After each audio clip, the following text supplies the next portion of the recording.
क्रांती news, आवाज सर्वसामान्यांचा।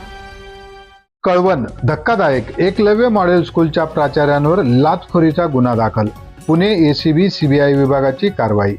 सर्वत्र उडाली एकच खळबळ। चनकापूर आणि शिंदेदिगर येथे आहेत संबंधित प्राचार्य कार्यरत।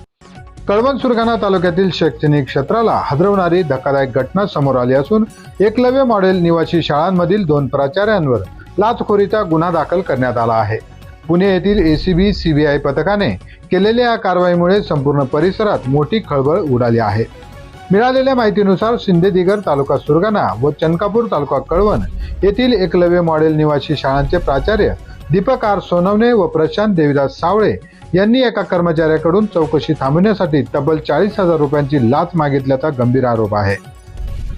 संबंधित कर्मचाऱ्याने याबाबत लेखी तक्रार दाखल केल्यानंतर एसीबी सीबीआय पुणे पथकाने सखोल पडताळणी केली। तक्रारीनुसार तक्रारदाराला कारणे दाखवा नोटीस दिल्यानंतर सुरू झालेली शिस्तभंग चौकशी थांबवण्यासाठी दोन्ही आरोपी प्राचार्यांनी संगनमताने लाच मागितल्याचे समोर आले आहे। 12 एप्रिल 2026 रोजी लाचेची प्रत्यक्ष मागणी करण्यात आली होती। त्याचे ऑडिओ रेकॉर्डिंगही तक्रारदारांनी एसीबी सीबीआयला सादर केले आहेत। 21 एप्रिल 2026 रोजी स्वतंत्र साक्षीदारांच्या उपस्थितीत करण्यात आलेल्या पडताळणीत ही लाच मागणी सिद्ध झाल्याचे स्पष्ट झाले आहे।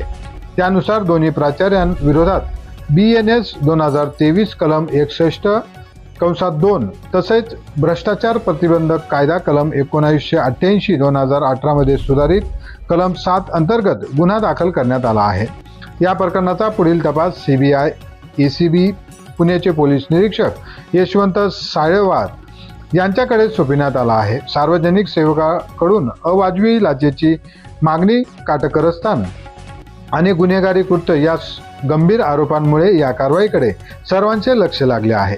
दरम्यान आदिवासी विद्यार्थ्यांना गुणवत्तापूर्ण शिक्षण देण्यासाठी सुरू करण्यात आलेल्या एकलव्य मॉडेल शाळांमध्ये अशा प्रकारचे प्रकार उघडकीस आल्याने नागरिकांमध्ये संतापाची लाट उसळली आहे। कळवण, सुरगाणा, सटाणा या तालुक्यांसह जिल्हाभरात या प्रकरणाची जोरदार चर्चा सुरू झाली आहे। महाराष्ट्र क्रांती न्यूज साठी वृत्त संकलन विभाग, कळवण। अशाच नवनवीन बातम्या पाहण्यासाठी आमच्या महाराष्ट्र क्रांती न्यूज या YouTube चॅनलला लाईक करा, सबस्क्राईब करा आणि बेल आयकॉनला प्रेस करा।